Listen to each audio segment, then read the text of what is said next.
ਇੱਕ ਆਸ਼ੀਸ਼ਿਤ ਸਰਦੀਆਂ ਦੇ ਮੌਸਮ ਦਾ ਪਰ ਡੇਰਿਆਂ ਦੇ ਪਰਵ ਦੀ ਪਵਿੱਤਰ ਸਭਾ ਆ ਚੁੱਕੀ ਹੈ। ਪਰਮੇਸ਼ਵਰ ਤੁਹਾਨੂੰ ਪਰਬ ਦੇ ਦੌਰਾਨ ਭਰਪੂਰ ਆਸ਼ੀਸ਼ ਦੇਣ, ਪਵਿੱਤਰ ਆਤਮਾ ਦੀ ਬਹੁਤ ਆਸ਼ੀਸ਼ ਪ੍ਰਾਪਤ ਕਰੋ।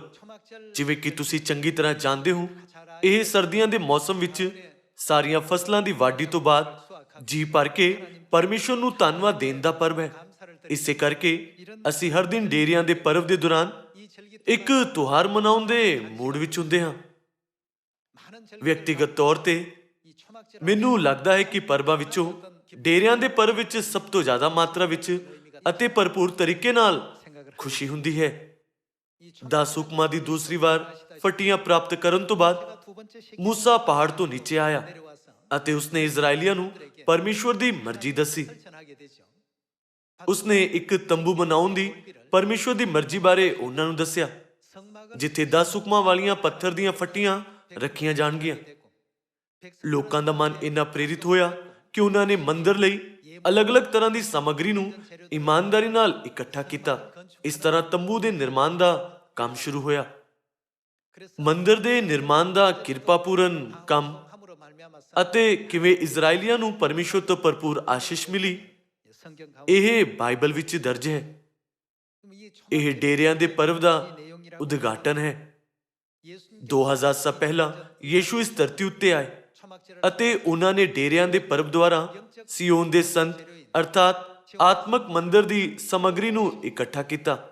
ਕੀ ਇਹ ਯਹੂਨਾ ਅਧਿਆਇ 7 ਵਿੱਚ ਨਹੀਂ ਲਿਖਿਆ ਹੈ ਕਿ ਯੀਸ਼ੂ ਨੇ ਡੇਰਿਆਂ ਦੇ ਪਰਬ ਦੇ ਅੰਤਮ ਦਿਨ ਪੁਕਾਰਿਆ, ਪਵਿੱਤਰ ਆਤਮਾ ਪਾਓ। ਪਵਿੱਤਰ ਆਤਮਾ ਦੀ ਆਸ਼ੀਸ਼ ਪ੍ਰਾਪਤ ਕਰਨਾ ਅਤੇ ਉਸ ਮੰਦਰ ਨੂੰ ਪੂਰਾ ਕਰਨਾ ਜਿੱਥੇ ਪਰਮੇਸ਼ਵਰ ਨਿਵਾਸ ਕਰਦੇ ਹਨ। ਇਹ ਦੋ ਸਭ ਤੋਂ ਮਹੱਤਵਪੂਰਨ ਮਤਲਬ ਡੇਰਿਆਂ ਦੇ ਪਰਬ ਵਿੱਚ ਸ਼ਾਮਲ ਹਨ। ਆਤਮਿਕ ਨਜ਼ਰੀਏ ਨਾਲ ਅਸੀਂ ਆਤਮਿਕ ਸਮੱਗਰੀ ਆਪਣੇ ਗੁਆਚੇ ਹੋਏ ਭਰਾਵਾਂ ਅਤੇ ਭੈਣਾਂ ਨੂੰ ਸਾਮਰੀਆ ਤੋਂ ਅਤੇ ਧਰਤੀ ਦੇ ਬੰਨੇ ਤੱਕ ਇਕੱਠਾ ਕਰ ਰਹੇ ਹਾਂ ਤਾਂ ਜੋ ਮੰਦਰ ਦਾ ਨਿਰਮਾਣ ਪੂਰਾ ਹੋ ਸਕੇ। ਇਸੇ ਕਰਕੇ ਪਰਬਾਂ ਵਿੱਚੋਂ ਡੇਰਿਆਂ ਦਾ ਪਰਬ ਬਹੁਤ ਮਹੱਤਵਪੂਰਨ ਹੈ। ਇਸ ਲਈ ਡੇਰਿਆਂ ਦਾ ਇਹ ਪਰਬ ਸਹੀ ਮਾਇਨੇ ਵਿੱਚ ਇੱਕ ਆਨੰਦਪੂਰਨ ਪਰਬ ਹੈ। ਪਿੰਤੇਕੋਸਤ ਦੇ ਪਰਬ ਤੇ ਵੀ ਪਰਮੇਸ਼ਵਰ ਦੁਆਰਾ ਪਵਿੱਤਰ ਆਤਮਾ ਦਾ ਵਾਅਦਾ ਕੀਤਾ ਗਿਆ ਸੀ। ਫਿਰ ਉਸ ਪਵਿੱਤਰ ਆਤਮਾ ਦੇ ਬਾਰੇ ਕੀ ਜਿਸ ਦਾ ਵਾਅਦਾ ਡੇਰਿਆਂ ਦੇ ਪਰਬ ਤੇ ਕੀਤਾ ਗਿਆ। ਡੇਰਿਆਂ ਦੇ ਪਰਬ ਤੋਂ ਪਹਿਲਾਂ ਕਿਹੜਾ ਪਰਬ ਮਨਾਇਆ ਜਾਂਦਾ ਹੈ? ਕਿ ਇਹ ਪ੍ਰਾਇਸ਼ਚਿਤ ਦਾ ਦਿਨ ਨਹੀਂ ਹੈ ਜੋ ਪ੍ਰਾਇਸ਼ਚਿਤ ਦਾ ਪਰਬ ਹੈ, ਕਿਉਂਕਿ ਅਸੀਂ ਆਪਣੇ ਪ੍ਰਾਇਸ਼ਚਿਤ ਦੁਆਰਾ ਪਵਿੱਤਰ ਆਤਮਾ ਨੂੰ ਪ੍ਰਾਪਤ ਕਰਦੇ ਹਾਂ। ਫਿਰ ਪਵਿੱਤਰ ਆਤਮਾ ਦੀ ਕਿਰਪਾ ਜੋ ਸਾਨੂੰ ਡੇਰਿਆਂ ਦੇ ਪਰਬ ਤੇ ਦਿੱਤੀ ਜਾਂਦੀ ਹੈ, ਅਸਲ 'ਚ ਬਹੁਤ ਜ਼ਿਆਦਾ ਹੈ। ਮੈਂ ਪ੍ਰਾਰਥਨਾ ਕਰਦਾ ਹਾਂ ਕਿ ਸਿਯੋਨ ਦੀਆਂ ਸਾਰੀਆਂ ਸੰਤਾਨਾਂ ਨੂੰ ਇਸ ਸਾਲ ਡੇਰਿਆਂ ਦੇ ਪਰਬ ਦੁਆਰਾ ਪਵਿੱਤਰ ਆਤਮਾ ਬਹੁਤਾਇਤ 'ਚ ਪ੍ਰਾਪਤ ਹੋਵੇ। ਇੱਕ ਕਾਰਨ ਹੈ ਕਿ ਪਰਮੇਸ਼ਵਰ ਪਵਿੱਤਰ ਆਤਮਾ ਦੀ ਤੁਲਨਾ ਮੀਂਹ ਨਾਲ ਕਰਦੇ ਹਨ। ਪਰਮੇਸ਼ਵਰ ਨੇ ਪਵਿੱਤਰ ਆਤਮਾ ਦੀ ਤੁਲਨਾ ਪਹਿਲੇ ਮੀਂਹ ਅਤੇ ਪਿਛਲੇ ਮੀਂਹ ਨਾਲ ਕਿਉਂ ਕੀਤੀ? ਜਦੋਂ ਮੀਂਹ ਪੈਂਦਾ ਹੈ ਤਾਂ ਜ਼ਮੀਨ ਗਿੱਲੀ ਹੋ ਜਾਂਦੀ ਹੈ ਅਤੇ ਸਾਰੇ ਰੁੱਖ, ਪੌਦੇ ਅਤੇ ਸਬਜ਼ੀਆਂ ਉਸ ਨੂੰ ਪ੍ਰਾਪਤ ਕਰਦੇ ਹਨ ਅਤੇ ਆਪਣੇ ਵਿੱਚ ਸਮਾਉਂਦੇ ਹਨ। ਜਿਵੇਂ ਜਿਵੇਂ ਉਹ ਨਮੀ ਨੂੰ ਆਪਣੇ ਵਿੱਚ ਸਮਾਉਂਦੇ ਹਨ, ਉਹ ਵਧਣ ਵਿੱਚ ਸਮਰਥੀ ਹੁੰਦੇ ਹਨ। ਕਿ ਇਹ ਮੀਂਹ ਦਾ ਕੰਮ ਨਹੀਂ ਹੈ? ਇਸ ਪ੍ਰਕਿਰਿਆ ਨਾਲ ਉਹ ਫਲ ਪੈਦਾ ਕਰਨ ਵਿੱਚ ਸਮਰਥੀ ਹੁੰਦੇ ਹਨ। ਇਸ ਲਈ ਮੈਂ ਪ੍ਰਾਰਥਨਾ ਕਰਦਾ ਹਾਂ ਕਿ ਤੁਹਾਡੀਆਂ ਉਤਸੁਕ ਪ੍ਰਾਰਥਨਾਵਾਂ ਤੁਸੀਂ ਪਵਿੱਤਰ ਆਤਮਾ ਪ੍ਰਾਪਤ ਕਰੋਗੇ ਜੋ ਤੁਹਾਨੂੰ ਸੋਹਣੇ ਫਲ ਪੈਦਾ ਕਰਨ ਵਿੱਚ ਸਮਰਥੀ ਬਣਾਉਂਦਾ ਹੈ ਅਤੇ ਆਤਮਿਕ ਮੰਦਰ ਨੂੰ ਪੂਰਾ ਕਰਨ ਲਈ ਇਸ ਨੂੰ ਇੱਕ ਧਨ ਸਾਲ ਬਣਾਉਂਦਾ ਹੈ। ਹੁਣ ਆਓ ਅਸੀਂ ਬਾਈਬਲ ਵਿੱਚ ਦਰਜ ਇਹਨਾਂ ਸਿੱਖਿਆਵਾਂ ਨੂੰ ਦੇਖਣ ਦਾ ਸਮਾਂ ਲਈਏ। ਆਓ ਅਸੀਂ ਲੇਵੀਆ ਅਧਿਆਇ 23 ਵਚਨ 33 ਪੜ੍ਹੀਏ। ਤਾਂ ਯਹੋਵਾ ਮੂਸਾ ਨਾਲ ਬੋਲਿਆ ਕਿ ਇਜ਼ਰਾਈਲੀਆਂ ਨੂੰ ਬੋਲ ਕਿ ਇਸੇ 7ਵੇਂ ਮਹੀਨੇ ਦੀ 15ਵੀਂ ਮਿਤੀ ਨੂੰ ਯਹੋਵਾ ਦੇ ਅੱਗੇ 7 ਦਿਨ ਤੋੜੀ ਕੀਰਿਆ ਕਰੇ, ਡੇਰਿਆਂ ਦਾ ਪਰਬ ਹੋਵੇ। ਪਵਿੱਤਰ ਕੈਲੰਡਰ ਦੇ ਅਨੁਸਾਰ ਅੱਜ 7ਵੇਂ ਮਹੀਨੇ ਦਾ 15ਵਾਂ ਦਿਨ ਹੈ। ਅੱਜ ਤੋਂ ਸ਼ੁਰੂ ਕਰਕੇ ਅਗਲੇ 7 ਦਿਨਾਂ ਤੱਕ ਅਸੀਂ ਪਰਮੇਸ਼ਵਰ ਦੇ ਸਾਹਮਣੇ ਪਵਿੱਤਰ ਡੇਰਿਆਂ ਦਾ ਪਰਬ ਮਨਾਉਣ ਲਈ ਆਉਂਦੇ ਹਾਂ। ਆਓ ਅਸੀਂ ਵਚਨ 39 ਵਿੱਚ ਵੇਖੀਏ ਕਿ ਕਿਵੇਂ ਪਰਬ ਮਨਾਇਆ ਗਿਆ ਸੀ। 7ਵੇਂ ਮਹੀਨੇ ਦੀ 15ਵੀਂ ਮਿਤੀ ਨੂੰ ਜਿਸ ਵੇਲੇ ਤੁਸੀਂ ਦੇਸ਼ ਦੇ ਫਲ ਨੂੰ ਇਕੱਠਾ ਕਰੋ ਤਾਂ ਤੁਸੀਂ ਯਹੋਵਾ ਦੇ ਅੱਗੇ 7 ਦਿਨ ਤੋੜੀ ਇੱਕ ਪਰਬ ਰੱਖਣਾ ਪਹਿਲਾ ਦਿਨ ਸਬਤ ਅਤੇ 8ਵੇਂ ਦਿਨ ਵੀ ਸਬਤ ਹੋਵੇ। ਅਤੇ ਤੁਸੀਂ ਪਹਿਲੇ ਦਿਨ ਸੋਹਣੇ ਸੋਹਣੇ ਬਿਰਛਾਂ ਦੀਆਂ ਟਾਹਣੀਆਂ ਨੂੰ ਅਰਥਾਤ ਖਜੂਰ ਦੀਆਂ ਟਾਹਣੀਆਂ ਅਤੇ ਮੋਟੇ ਬਿਰਛਾਂ ਦੀਆਂ ਟਾਹਣੀਆਂ ਅਤੇ ਨਦੀ ਦਾ ਬੈਦ ਮੱਝ ਨੂੰ ਲੈਣਾ ਅਤੇ ਤੁਸੀਂ ਯਹੋਵਾ ਆਪਣੇ ਪਰਮੇਸ਼ਵਰ ਦੇ ਅੱਗੇ 7 ਦਿਨ ਤੋੜੀ ਆਨੰਦ ਖੁਸ਼ੀ ਕਰਨੀ। ਵਰੇ ਵਿੱਚ 7 ਦਿਨ ਤੋੜੀ ਤੁਸੀਂ ਇਸ ਦਾ ਯਹੋਵਾ ਦੇ ਅੱਗੇ ਪਰਬ ਕਰਨ। ਇਹ ਤੁਹਾਡੀਆਂ ਪੀੜ੍ਹੀਆਂ ਵਿੱਚ ਇੱਕ ਸਦਾ ਦੀ ਵਿਧੀ ਠਹਿਰੇ। ਤੁਸੀਂ 7ਵੇਂ ਦਿਨ ਵਿੱਚ ਇਸ ਨੂੰ ਰੱਖਣਾ। ਉਹਨਾਂ ਨੇ ਸੋਹਣੇ ਸੋਹਣੇ ਬਿਰਛਾਂ ਦੀਆਂ ਟਾਹਣੀਆਂ ਨੂੰ ਅਰਥਾਤ ਖਜੂਰ ਦੀਆਂ ਟਾਹਣੀਆਂ ਅਤੇ ਮੋਟੇ ਬਿਰਛਾਂ ਦੀਆਂ ਟਾਹਣੀਆਂ ਅਤੇ ਨਦੀ ਦਾ ਬੈਦ ਮੱਝ ਨੂੰ ਲੈ ਕੇ ਮੰਦਿਰ ਦੇ ਵਿਹੜੇ ਵਿੱਚ ਅਤੇ ਛੱਤ ਤੇ ਰੱਖੇ। ਇਸੇ ਤਰ੍ਹਾਂ ਉਹਨਾਂ ਨੇ ਡੇਰੇ ਬਣਾਏ ਅਤੇ 7 ਦਿਨਾਂ ਤੱਕ ਪਰਮੇਸ਼ਵਰ ਦੇ ਸਾਹਮਣੇ ਖੁਸ਼ੀ ਕੀਤੀ। ਇਹ ਡੇਰਿਆਂ ਦਾ ਪਰਬ ਹੈ ਜਿਸ ਨੂੰ ਅਸੀਂ ਅੱਜ ਮਨਾ ਰਹੇ ਹਾਂ। ਜਿਵੇਂ ਮੈਂ ਪਹਿਲਾਂ ਦੱਸਿਆ ਹੈ, ਡੇਰਿਆਂ ਦਾ ਪਰਬ ਇੱਕ ਉਹ ਪਰਬ ਹੈ ਜਿਸ ਨੂੰ ਪਰਮੇਸ਼ਵਰ ਨੇ ਤੰਬੂ ਦੇ ਨਿਰਮਾਣ ਦੇ ਕੰਮ ਨੂੰ ਯਾਦ ਕਰਾਉਣ ਲਈ ਤਿਆਰ ਕੀਤਾ। ਹੁਣ ਕੂਚ ਅਧਿਆਇ 35 ਦੇ ਦੁਆਰਾ ਆਓ ਅਸੀਂ ਡੇਰਿਆਂ ਦੇ ਪਰਬ ਦੀ ਸ਼ੁਰੂਆਤ ਬਾਰੇ ਸਿੱਖਣ ਲਈ 3500 ਸਾਲ ਪਹਿਲਾਂ ਦੀ ਘਟਨਾ ਦੇਖੀਏ। 10 ਹੁਕਮਾਂ ਦੀ ਦੂਸਰੀ ਫੱਟੀਆਂ ਨੂੰ ਪ੍ਰਾਪਤ ਕਰਨ ਤੋਂ ਬਾਅਦ ਮੂਸਾ ਪਹਾੜ ਦੇ ਨੀਚੇ ਆਇਆ ਅਤੇ ਉਸਨੇ ਇਜ਼ਰਾਈਲੀਆਂ ਨੂੰ ਮੰਦਿਰ ਬਣਾਉਣ ਦੀ ਪਰਮੇਸ਼ਵਰ ਦੀ ਮਰਜ਼ੀ ਦੱਸੀ, ਜਿੱਥੇ ਉਹ 10 ਹੁਕਮਾਂ ਵਾਲੀਆਂ ਪੱਥਰ ਦੀਆਂ ਫੱਟੀਆਂ ਰੱਖ ਸਕਦੇ ਹਨ। ਆਓ ਅਸੀਂ ਵਚਨ 20 ਦੇਖੀਏ। ਇਜ਼ਰਾਈਲੀਆਂ ਦੀ ਸਾਰੀ ਮੰਡਲੀ ਮੂਸਾ ਦੇ ਅੱਗੋਂ ਬਾਹਰ ਗਈ ਅਤੇ ਸਾਰੇ ਮਨੁੱਖ ਜਿਨ੍ਹਾਂ ਦੇ ਮਨਾਂ ਨੇ ਉਹਨਾਂ ਨੂੰ ਪ੍ਰੇਰਿਆ ਆਏ ਅਤੇ ਜਿਨ੍ਹਾਂ ਦੇ ਆਤਮਾ ਨੇ ਉਸ ਦੀ ਭਾਉਣੀ ਕੀਤੀ, ਉਹ ਯਹੋਵਾ ਲਈ ਭੇਟਾਂ ਮੰਡਲੀ ਦੇ ਤੰਬੂ ਦੇ ਬਣਾਉਣ ਲਈ ਅਤੇ ਉਸ ਦੀ ਸਾਰੀ ਉਪਾਸਨਾ ਲਈ ਅਤੇ ਪਵਿੱਤਰ ਬਸਤਰਾਂ ਲਈ ਲਿਆਏ। ਉਸ ਦਿਨ ਤੋਂ ਉਹ ਇੱਕ ਇੱਕ ਕਰਕੇ ਮੰਦਿਰ ਲਈ ਸਮੱਗਰੀ ਇਕੱਠਾ ਕਰਨ ਲੱਗੇ। ਵਚਨ 22 ਮਨੁੱਖ ਅਤੇ ਉਹਨਾਂ ਦੇ ਨਾਲ ਤੀਵੀਆਂ ਆਈਆਂ ਅਤੇ ਮਨ ਦੀ ਭਾਉਣੀ ਨਾਲ ਜੁਗਣੀਆਂ, ਨੱਥਾਂ, ਛਾਪਾਂ ਅਤੇ ਹਾਰ ਸਾਰੇ ਸੋਨੇ ਦੇ ਗਹਿਣੇ ਲਿਆਏ। ਔਰ ਸਾਰੇ ਮਨੁੱਖਾਂ ਨੇ ਯਹੋਵਾ ਲਈ ਸੋਨੇ ਦੀਆਂ ਭੇਟਾਂ ਦਿੱਤੀਆਂ। ਅਤੇ ਜਿਨ੍ਹਾਂ ਮਨੁੱਖਾਂ ਕੋਲੇ ਨੀਲਾ ਬੈਂਗਨੀ ਅਰ ਕਿਰਮਚੀ ਸੂਤ ਅਰ ਮਹੀਨ ਕਤਾਨ ਅਤੇ ਪਸ਼ਮ ਅਰ ਛਤਰੀਆਂ ਦੀਆਂ ਲਾਲ ਰੰਗੀਆਂ ਹੋਈਆਂ ਖੱਲਾਂ ਅਤੇ ਬੱਕਰੀਆਂ ਦੀਆਂ ਖੱਲਾਂ ਲੱਭੀਆਂ, ਉਹ ਲਿਆਏ। ਇਸ ਤਰ੍ਹਾਂ ਉਹਨਾਂ ਨੇ ਸਭ ਕੁਝ ਇਕੱਠਾ ਕਰਨਾ ਜਾਰੀ ਰੱਖਿਆ ਜੋ ਮੰਦਿਰ ਬਣਾਉਣ ਲਈ ਜ਼ਰੂਰੀ ਸੀ। ਕੁਝ ਇਸਤਰੀਆਂ ਨੇ ਜੋ ਵੀ ਜ਼ਰੂਰੀ ਸੀ ਉਸ ਨੂੰ ਆਪਣੇ ਹੱਥੀਂ ਕੱਤਿਆ। ਅਸੀਂ ਦੇਖ ਸਕਦੇ ਹਾਂ ਕਿ ਕਿਵੇਂ ਉਹਨਾਂ ਨੇ ਸਮੱਗਰੀ ਇਕੱਠਾ ਕਰਨਾ ਜਾਰੀ ਰੱਖਿਆ। ਆਓ ਅਸੀਂ ਵਚਨ 25 ਦੇ ਨਾਲ ਜਾਰੀ ਰਹੀਏ। ਅਤੇ ਸਾਰੀਆਂ ਛਤਰੀਆਂ ਇਸਤਰੀਆਂ ਨੇ ਆਪਣੀ ਹੱਥੀਂ ਕੱਤਿਆ ਅਤੇ ਜੋ ਕੱਤਿਆ ਉਹ ਲੈ ਆਈਆਂ, ਅਰਥਾਤ ਨੀਲਾ ਬੈਂਗਨੀ ਅਰ ਕਿਰਮਚੀ ਮਹੀਨ ਕਤਾਨ।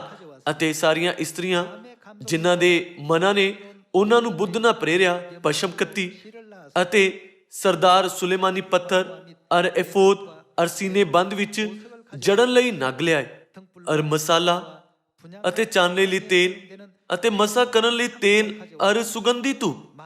ਅਰ ਇਜ਼ਰਾਈਲੀਆਂ ਦੇ ਸਾਰੇ ਮਨੁੱਖ ਅਤੇ ਇਸਤਰੀਆਂ ਜਿਨ੍ਹਾਂ ਦੇ ਮਨਾਂ ਨੇ ਉਹਨਾਂ ਨੂੰ ਪ੍ਰੇਰਿਆ ਕਿ ਉਹ ਸਾਰੇ ਕੰਮ ਲਈ ਲਿਆਉਣ ਜਿਹਦਾ ਯਹੋਵਾ ਨੇ ਮੂਸਾ ਦੇ ਰਾਹੀਂ ਬਣਾਉਣ ਦਾ ਹੁਕਮ ਦਿੱਤਾ ਸੀ, ਉਹ ਯਹੋਵਾ ਲਈ ਖੁਸ਼ੀ ਦੀਆਂ ਭੇਟਾਂ ਲਿਆਏ। ਹਰ ਕੋਈ ਆਨੰਦਮਈ ਮਨ ਨਾਲ ਤੰਬੂ ਬਣਾਉਣ ਲਈ ਜ਼ਰੂਰੀ ਸਮੱਗਰੀਆਂ ਨੂੰ ਇਕੱਠਾ ਕਰਨ ਲੱਗ ਪਿਆ। ਆਓ ਅਸੀਂ ਅਧਿਆਇ 36 ਵਚਨ 1 ਉੱਤੇ ਜਾਈਏ। ਬਸਲੇਲ, ਅਹਲੀਆਬ ਅਤੇ ਸਾਰੇ ਬੁੱਧਵਾਨ ਮਨੁੱਖ ਕੰਮ ਕਰਨ।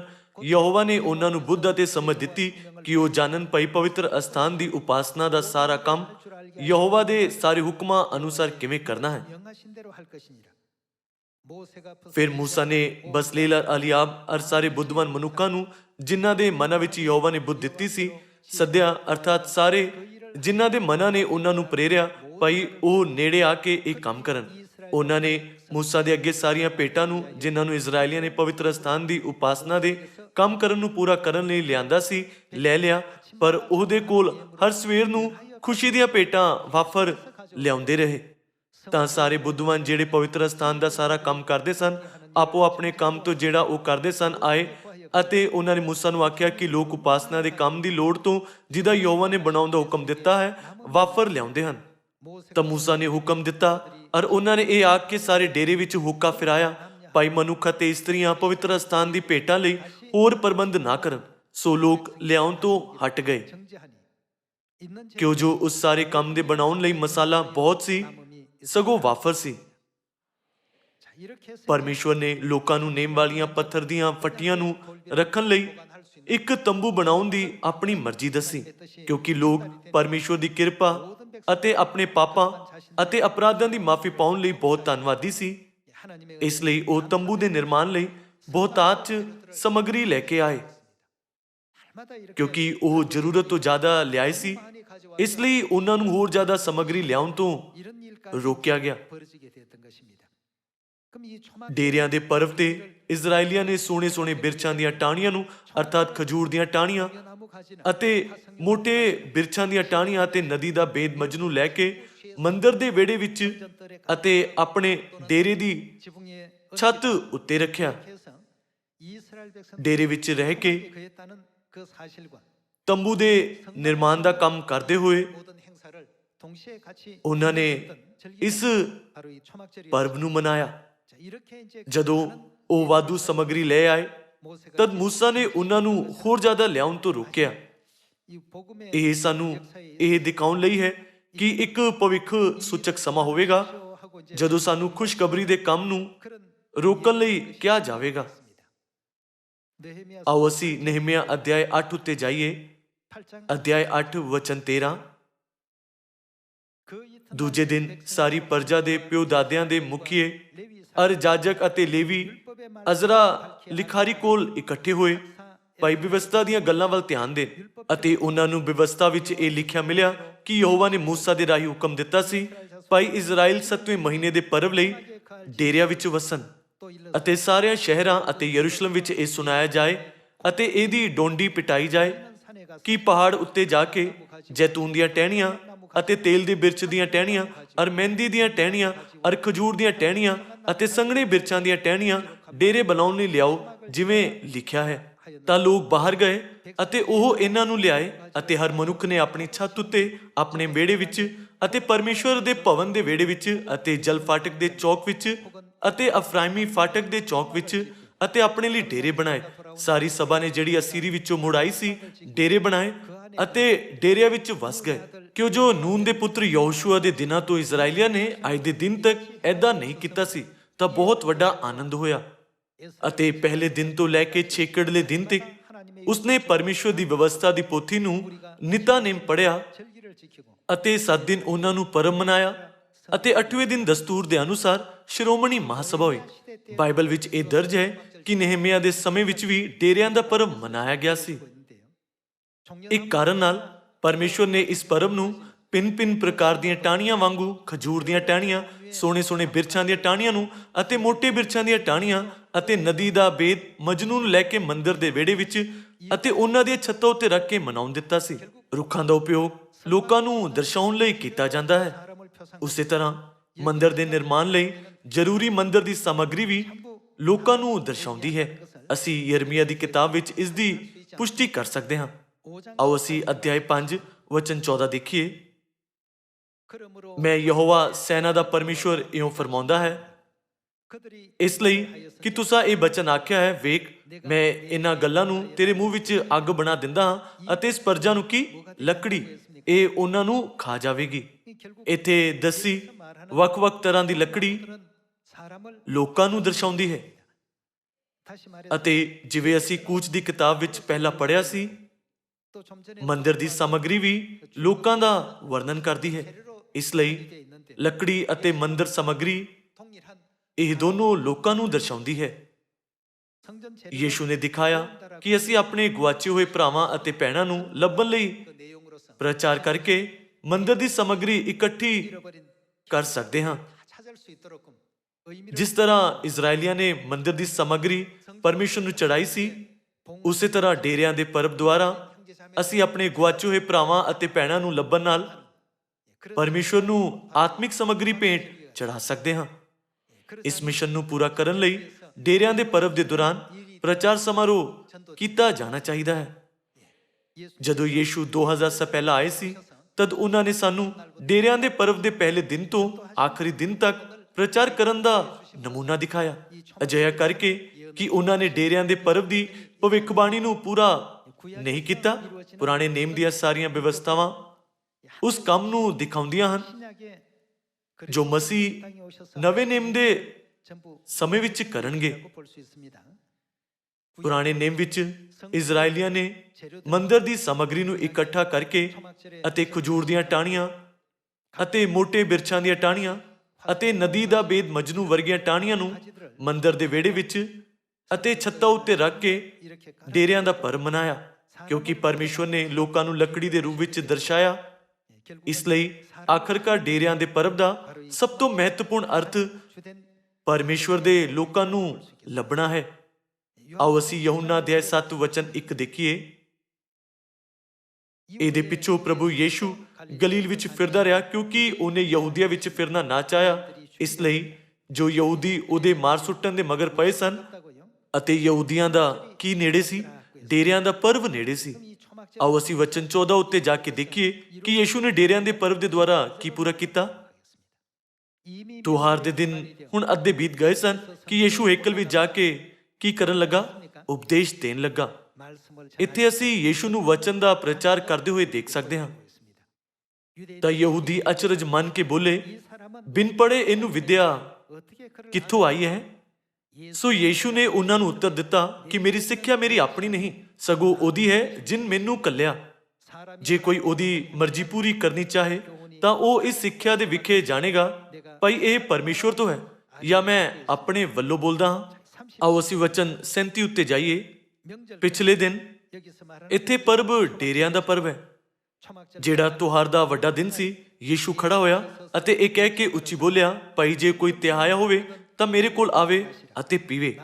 ਜੋ ਕੋਈ ਮੇਰੇ ਉੱਤੇ ਨੇਚਾ ਕਰਦਾ ਹੈ, ਲਿਖਤ ਅਨੁਸਾਰ ਅੰਮ੍ਰਿਤ ਜਲ ਦੀਆਂ ਨਦੀਆਂ ਉਹਦੇ ਅੰਦਰੋਂ ਵਗਣਗੀਆਂ। ਇੱਥੇ ਅਸੀਂ ਦੁਬਾਰਾ ਯੀਸ਼ੂ ਨੂੰ ਪ੍ਰਚਾਰ ਕਰਦੇ ਹੋਏ ਦੇਖ ਸਕਦੇ ਹਾਂ, ਆਤਮਿਕ ਨਜ਼ਰੀਏ ਨਾਲ, ਕਿ ਪ੍ਰਚਾਰ ਕਰਨਾ ਮੰਦਿਰ ਲਈ ਸਮੱਗਰੀ ਇਕੱਠਾ ਕਰਨਾ ਨਹੀਂ ਹੈ।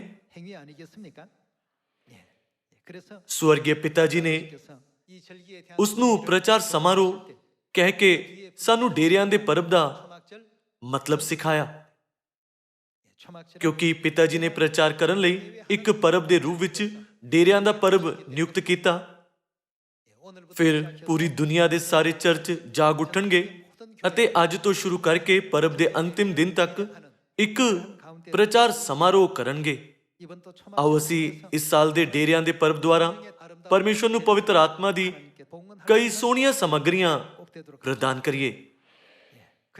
ਪਵਿੱਤਰ ਆਤਮਾ ਦੇ ਇਸ ਅੰਤਮ ਯੁੱਗ ਨੂੰ ਡੇਰਿਆਂ ਦੇ ਪਰਬ ਦਾ ਯੁੱਗ ਕਿਹਾ ਜਾਂਦਾ ਹੈ, ਕਿਉਂਕਿ ਡੇਰਿਆਂ ਦਾ ਪਰਬ ਮੰਦਿਰ ਦੀ ਸਮੱਗਰੀ ਨੂੰ ਇਕੱਠਾ ਕਰਨ ਦੇ ਯੁੱਗ ਦਾ ਸੰਕੇਤ ਦਿੰਦਾ ਹੈ। ਇਸ ਲਈ ਜਦੋਂ ਯੀਸ਼ੂ ਧਰਤੀ ਉੱਤੇ ਆਏ, ਉਹਨਾਂ ਨੇ ਸਾਨੂੰ ਦਿਖਾਇਆ ਕਿ ਸਮੱਗਰੀ ਕਿਵੇਂ ਇਕੱਠਾ ਕੀਤੀ ਜਾਵੇ।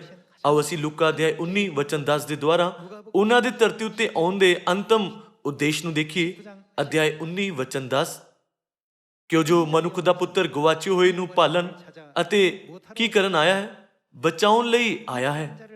ਕਿ ਗਵਾਚੇ ਹੋਇਆਂ ਨੂੰ ਲੱਭਣਾ ਅਤੇ ਉਹਨਾਂ ਨੂੰ ਬਚਾਉਣ ਦਾ ਮਤਲਬ ਪ੍ਰਚਾਰ ਨਹੀਂ ਹੈ। ਆਓ ਅਸੀਂ ਮਰਕੁਸ ਅਧਿਆਇ 1 ਉੱਤੇ ਜਾਈਏ। ਅਧਿਆਇ 1 ਵਚਨ 35, ਉਹ ਵੱਡੇ ਤੜਕੇ ਕੁਝ ਰਾਤ ਰਹਿੰਦਿਆਂ ਉੱਠ ਕੇ ਬਾਹਰ ਨਿਕਲਿਆ ਅਰ ਇੱਕ ਉਜਾੜ ਥਾਂ ਵਿੱਚ ਜਾ ਕੇ ਉੱਥੇ ਪ੍ਰਾਰਥਨਾ ਕੀਤੀ ਅਤੇ ਸ਼ਮੌਨ ਅਰ ਉਹਦੇ ਸਾਥੀ ਉਸਦੇ ਪਿੱਛੇ ਗਏ। ਅਰ ਜਾਂ ਉਹਨਾਂ ਉਸ ਨੂੰ ਲੱਭ ਲਿਆ ਤਾਂ ਉਹਨੂੰ ਕਿਹਾ, ਤੈਨੂੰ ਸਭ ਉਹ ਭਾਲਦੇ ਹਨ। ਉਸਨੇ ਉਹਨਾਂ ਨੂੰ ਕਿਹਾ, ਆਓ ਕਿਸੇ ਹੋਰ ਪਾਸੇ ਨੇੜੇ ਦੇ ਨਗਰਾਂ ਵਿੱਚ ਚਲੀਏ, ਜੋ ਮੈਂ ਉੱਥੇ ਵੀ ਪ੍ਰਚਾਰ ਕਰਾਂ, ਕਿਉਂਕਿ ਮੈਂ ਇਸੇ ਲਈ ਨਿਕਲਿਆ ਹਾਂ। ਲੂਕਾ ਅਧਿਆਇ 19 ਵਿੱਚ ਯੀਸ਼ੂ ਨੇ ਕਿਹਾ, ਮੈਂ ਗਵਾਚੇ ਹੋਏ ਨੂੰ ਪਾਲਣ ਅਤੇ ਬਚਾਉਣ ਲਈ ਆਇਆ ਹਾਂ। ਪਰ ਮਰਕੁਸ ਅਧਿਆਇ 1 ਵਚਨ 38 ਵਿੱਚ ਉਹਨਾਂ ਨੇ ਕਿਹਾ, ਮੈਂ ਪ੍ਰਚਾਰ ਕਰਨ ਆਇਆ ਹਾਂ। ਕੀ ਇਸ ਦਾ ਮਤਲਬ ਇਹ ਨਹੀਂ ਹੈ ਕਿ ਪ੍ਰਚਾਰ ਦੇ ਦੁਆਰਾ ਬਚਾਉਣ ਦਾ ਕੰਮ ਪੂਰਾ ਕੀਤਾ ਜਾ ਸਕਦਾ ਹੈ? ਆਓ ਅਸੀਂ ਮੱਤੀ ਅਧਿਆਇ 28 ਵਚਨ 18 ਉੱਤੇ ਇੱਕ ਨਜ਼ਰ ਪਾਈਏ। ਅਤੇ ਯੀਸ਼ੂ ਨੇ ਕੋਲ ਆਣ ਕੇ ਉਹਨਾਂ ਨਾਲ ਗੱਲਾਂ ਕੀਤੀਆਂ ਅਤੇ ਆਖਿਆ, ਆਕਾਸ਼ ਅਤੇ ਧਰਤੀ ਦਾ ਸਾਰਾ ਇਖਤਿਆਰ ਮੈਨੂੰ ਦਿੱਤਾ ਗਿਆ ਹੈ। ਇਸ ਲਈ ਤੁਸੀਂ ਜਾ ਕੇ ਸਾਰੀਆਂ ਕੌਮਾਂ ਨੂੰ ਚੇਲੇ ਬਣਾਓ ਅਤੇ ਉਹਨਾਂ ਨੂੰ ਪਿਤਾ ਅਤੇ ਪੁੱਤਰ ਅਤੇ ਪਵਿੱਤਰ ਆਤਮਾ ਦੇ ਨਾਮ ਵਿੱਚ ਬਪਤਿਸਮਾ ਦਿਓ ਔਰ ਉਹਨਾਂ ਨੂੰ ਸਿਖਾਓ ਭਾਈ ਉਹਨਾਂ ਸਾਰੀਆਂ ਗੱਲਾਂ ਦੀ ਪਾਲਣਾ ਕਰਨ ਜਿਨ੍ਹਾਂ ਦਾ ਮੈਂ ਤੁਹਾਨੂੰ ਹੁਕਮ ਦਿੱਤਾ ਹੈ। ਇਸ ਦਾ ਮਤਲਬ ਇਹ ਵੀ ਹੈ ਕਿ ਅਸੀਂ ਆਪਣੇ ਸਾਰੇ ਗੁਆਚੇ ਹੋਏ ਭਰਾਵਾਂ ਅਤੇ ਭੈਣਾਂ ਨੂੰ ਲੱਭਣਾ ਹੈ।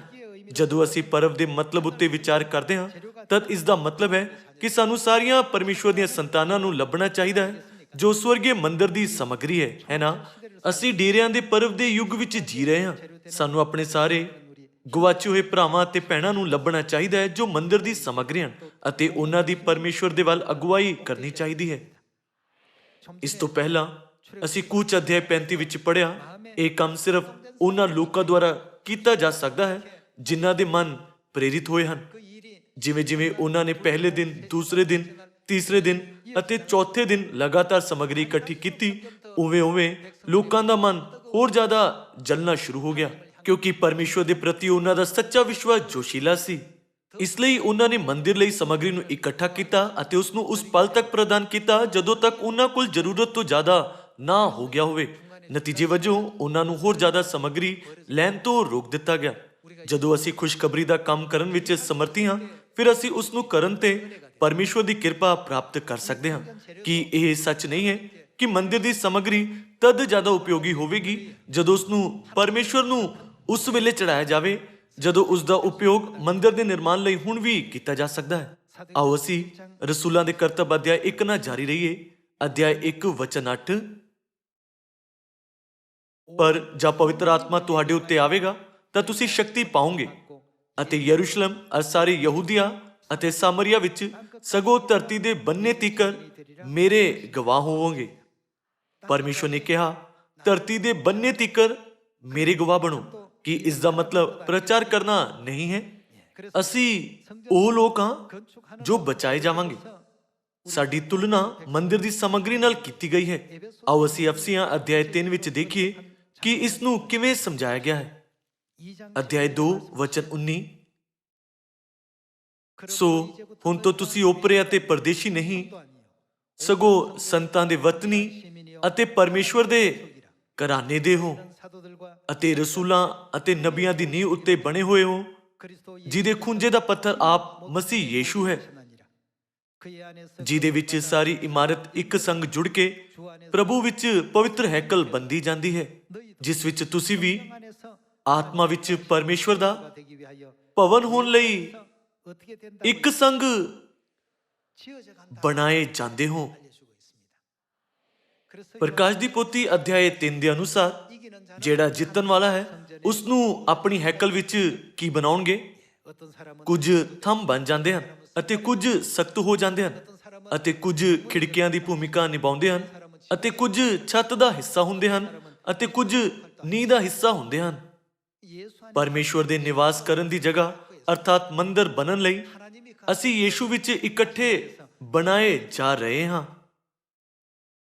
ਮੈਨੂੰ ਆਸ ਹੈ ਕਿ ਅਸੀਂ ਆਪਣੇ ਗੁਆਚੇ ਹੋਏ ਭਰਾਵਾਂ ਅਤੇ ਭੈਣਾਂ ਨੂੰ ਜਲਦੀ ਲੱਭ ਲਵਾਂਗੇ। ਸਾਡੇ ਸਵਰਗੀ ਪਿਤਾ ਜੀ ਦਾ ਸਵਾਗਤ ਕਰਾਂਗੇ, ਜਿਨ੍ਹਾਂ ਨੂੰ ਅਸੀਂ ਬਹੁਤ ਯਾਦ ਕਰਦੇ ਹਾਂ ਅਤੇ ਸਦੀਪਕ ਸਵਰਗ ਦੇ ਰਾਜ ਵਿੱਚ ਮੁੜਾਂਗੇ। ਮੈਂ ਇਹ ਜਲਦੀ ਹੋਣ ਲਈ ਪ੍ਰਾਰਥਨਾ ਕਰਦਾ ਹਾਂ। ਆਪਣੀ ਖੁਦ ਦੀ ਸਮਰਥ ਨਾਲ ਅਜਿਹਾ ਕਰਨਾ ਸੌਖਾ ਨਹੀਂ ਹੈ। ਇਸ ਲਈ ਸਾਨੂੰ ਇਹ ਕਹਿੰਦੇ ਹੋਏ ਪਰਮੇਸ਼ਵਰ ਮੈਨੂੰ ਸਵਰਗ ਤੋਂ ਸ਼ਕਤੀ ਚਾਹੀਦੀ ਹੈ, ਪਿਛਲੇ ਮੀਂਹ ਦੇ ਪਵਿੱਤਰ ਆਤਮਾ ਦੀ ਆਸ਼ੀਸ਼ ਮੰਗਣੀ ਚਾਹੀਦੀ ਹੈ। ਜਦੋਂ ਅਸੀਂ ਆਪਣੀ ਖੁਦ ਦੀ ਸਮਰਥ ਨਾਲ ਕੰਮ ਕਰਦੇ ਹਾਂ, ਫਿਰ ਅਸੀਂ ਜਲਦੀ ਆਪਣੀਆਂ ਸੀਮਾਵਾਂ ਦੇ ਅੱਗੇ ਝੁਕ ਜਾਵਾਂਗੇ। ਪਰ ਜੇਕਰ ਅਸੀਂ ਪਵਿੱਤਰ ਆਤਮਾ ਦੀ ਸ਼ਕਤੀ ਨੂੰ ਪਾ ਲਈਏ, ਫਿਰ ਅਸੀਂ ਬਿਨਾਂ ਥੱਕੇ ਆਪਣੇ ਸਾਰੇ ਦਿਲ, ਮਨ ਅਤੇ ਆਤਮਾ ਨੂੰ ਆਪਣੇ ਗੁਆਚੇ ਹੋਏ ਭਰਾਵਾਂ ਅਤੇ ਭੈਣਾਂ ਨੂੰ ਲੱਭਣ ਵਿੱਚ ਲਗਾ ਸਕਦੇ ਹਾਂ। ਇਸ ਲਈ ਪਰਮੇਸ਼ਵਰ ਨੇ ਸਾਨੂੰ ਡੇਰਿਆਂ ਦੇ ਪਰਵ ਦੇ ਦੌਰਾਨ ਤੜਕੇ ਅਤੇ ਸ਼ਾਮ ਦੀ ਪ੍ਰਾਰਥਨਾ ਦੁਆਰਾ ਪਵਿੱਤਰ ਆਤਮਾ ਮੰਗਣ ਦੀ ਇਜਾਜ਼ਤ ਦਿੱਤੀ ਹੈ।